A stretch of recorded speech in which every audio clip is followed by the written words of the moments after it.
Good morning students. Welcome to electricity part 3. Okay, previous classes I told about that we have discussed about voltmeter, ammeter and variable resistance and resistors, right? I told that I will show in the next class. Today it is time to show that instrument to you. See, this is the instrument called ammeter. In the middle you can see that the capital letter A is written, right? This A denotes that this instrument is ammeter, and you can see the ammeter is graduated. In the middle there is a pointer and it is graduated from 0, 1, 2, 3, 4, 5. So I can say this ammeter can measure 0 to 5 amperes of current. If I connect this in a circuit which allow 4 amperes in the current, so I can measure easily 4 amperes. So I am saying this 0 to 5 ampere means up to 4.8 it will exactly measure what is the amount of current given. See, 0 to 1 you have 1, in between you have many subdivision. You could see there are like your scale, there is a graduation in between 0 to 1.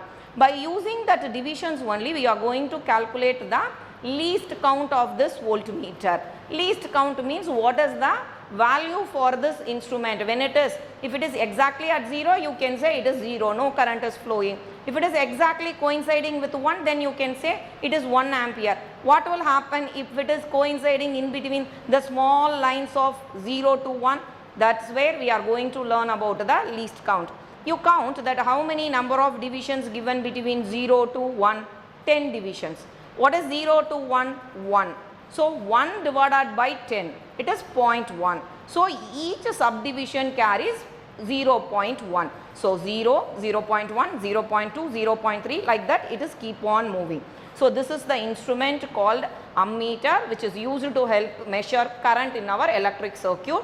And remember that this should be always connected in series. And you could see some red color knob and black color knob here. This red color and black color denotes the polarity of this instrument. So always your red color goes with positive and your black color goes with a negative. So this is positive terminal of ammeter, this is negative terminal of ammeter, right? Next we are going to see about voltmeter. See here, voltmeter is also like a device like ammeter.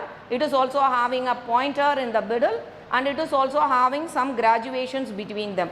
See, I am having the voltmeter of 0, 2, 4, 6, 8, 10. So the voltmeter range which I am showing to is 0 to 10 volt. So I can measure the potential difference across any conductor up to 10 volts.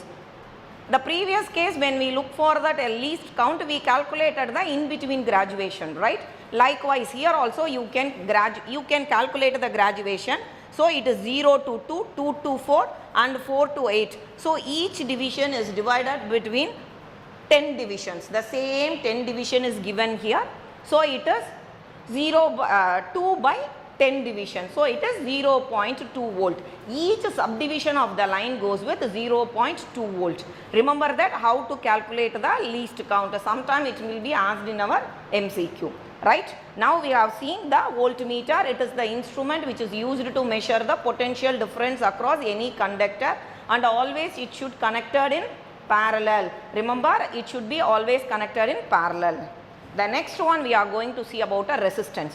Actually what I am showing to you is a wooden coil wound with some I am having the wire of manganese wire. It is an alloy.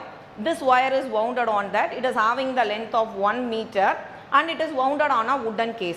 These two terminals are given to connect in the circuit. So I can, if I connect my resistor and ammeter like this, then it both are connected in series.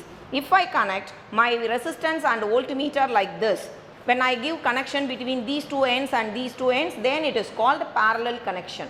Okay. So this is some sample of a resistor. What I am showing is an unknown resistor. I don't know what is this value. With the experiment only we have to find out what is the value of given. Okay. The next one is variable resistors. See, it's a big long one. On the asbestos sheet in between it is a asbestos roll is wound with closely wound conducting material, and there are two ends, upper end and lower end. In between this there is a sliding key is given. This is called the sliding key.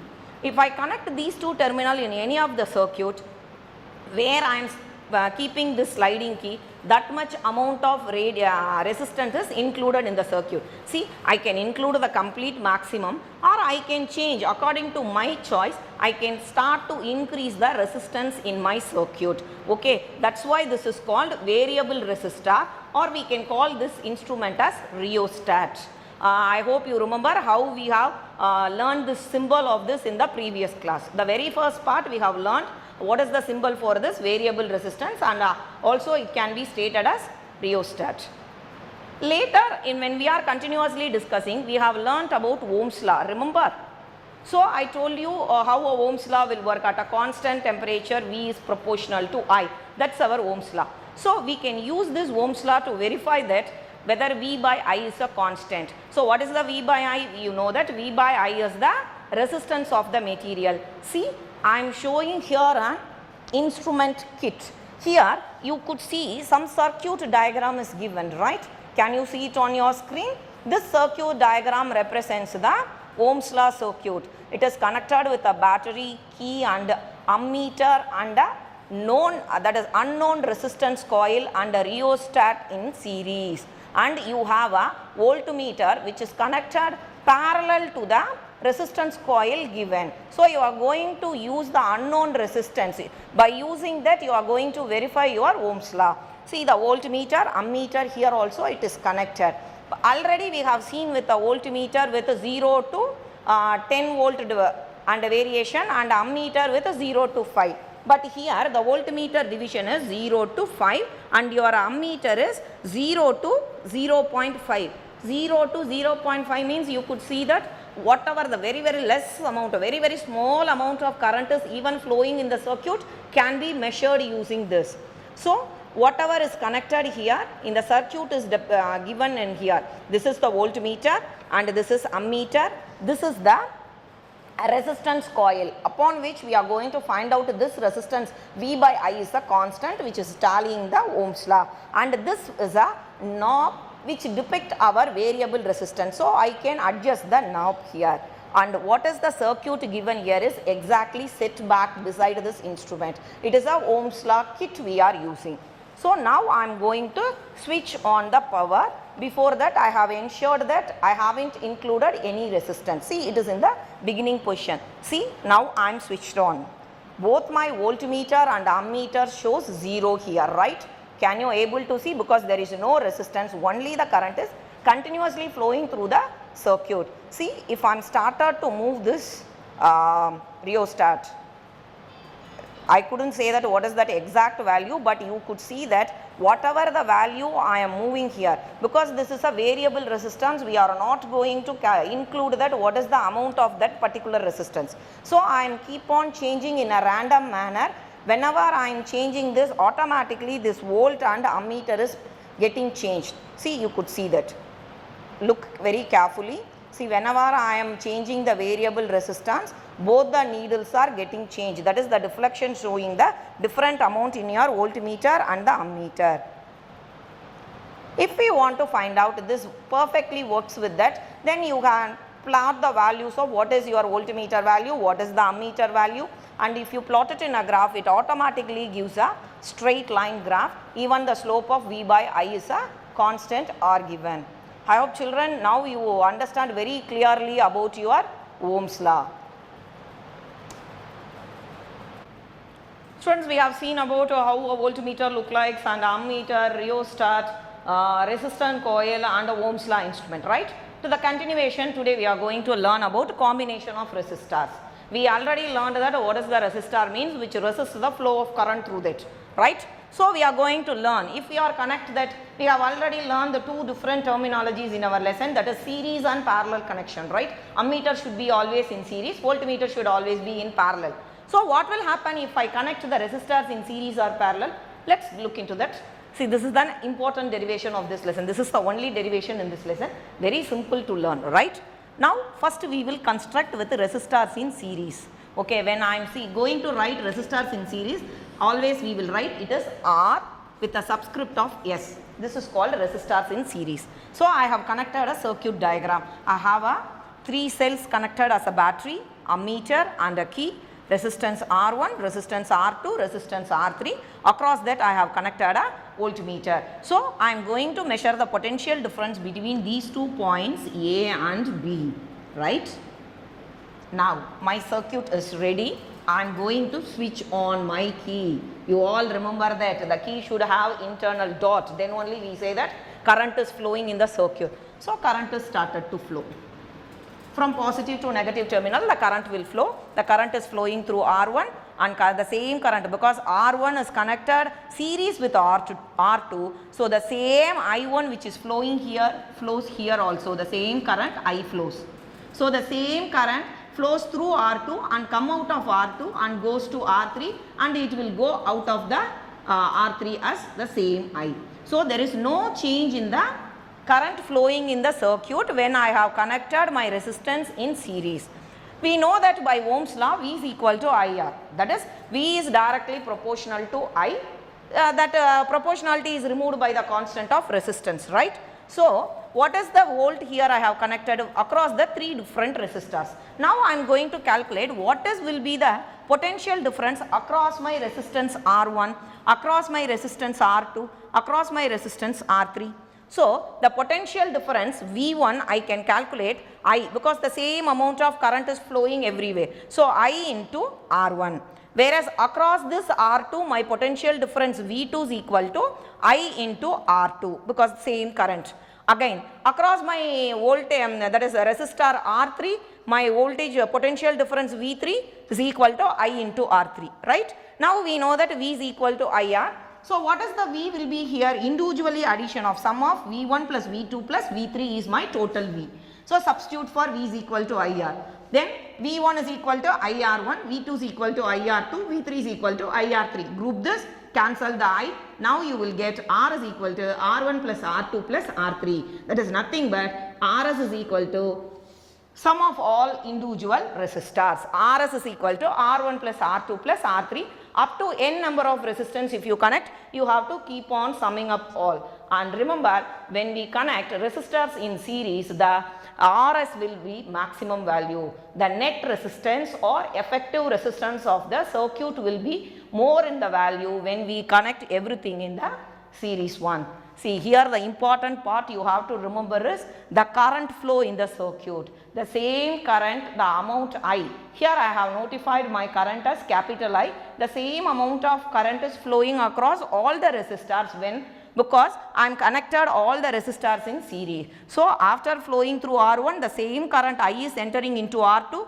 After flowing across this, the same current I is flowing through my R3, where I have the value of R1, R2, R3 can be equal or different, that is different. So here there is no change in my current, but according to each individual resistor there will be change in my potential difference. So due to that I have sum up all, and we have concluded that the derivation sum of the resistance, that is when they are in series, is sum of the individual resistance. So RS is equal to R1 plus R2 plus R3. Here I have used 3 resistors, so it is up to R3. If your question says that construct with 4 resistors or 2 resistors, according to that you have to give your final answer. And the important formula in this lesson and the important circuit diagram, because when we are working out a problem, it is mandatory that we have to construct and show such a circuit in our sum, then only you have to proceed with the problem. Okay, that on the flow of the lesson we will see. Now we will move on to the when I connect my resistors in parallel.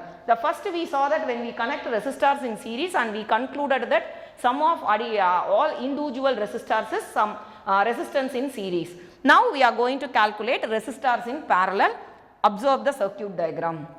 Here I have connected a battery and a ammeter, and I have connected 3 resistors R1, R2, R3 parallel. See, one below the other. This type of a connection is called your parallel connection, and I have connected 1 voltmeter across this.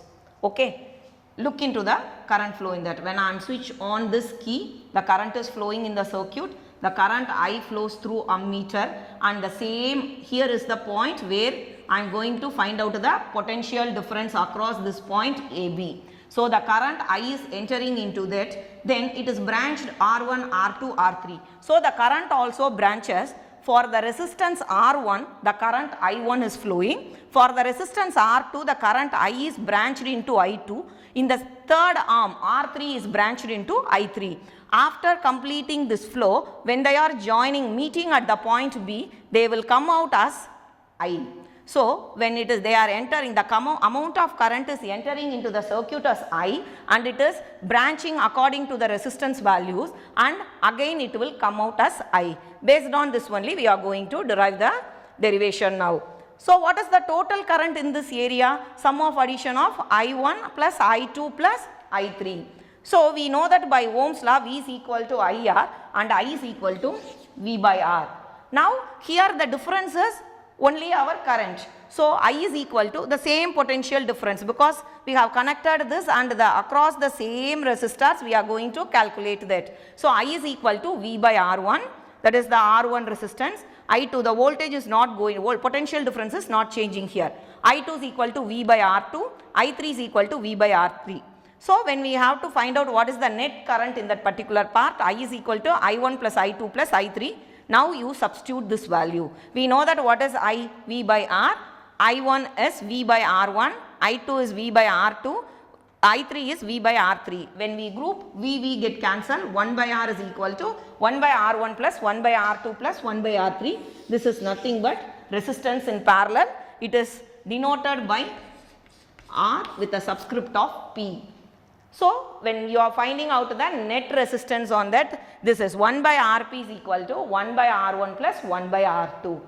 When we connect resistors in parallel, the net resistance or effective resistance in the circuit will be minimum. This is the relationship between when we combine the resistors. Here, important factor you have to remember is the current will be different in each arm of the resistor. The current I will be divided as I1, I2 and I3 for the different types of resistors we are connected. Here also up to n number of resistors you can go. So, your formula will go by 1 by Rp is equal to 1 by R1 plus 1 by R2 plus 1 by R3 up to 1 by R1. And you have to always remember that when you are connecting resistors in series, the effective resistance will be maximum. When we are connecting resistors in parallel, the net resistance or effective resistance will be minimum. Children, with this we are winding up today's session. Please kindly carefully go through the circuit diagrams and the derivations. The same is discussed in your textbook also. Read your NCERT book once. Thank you, children.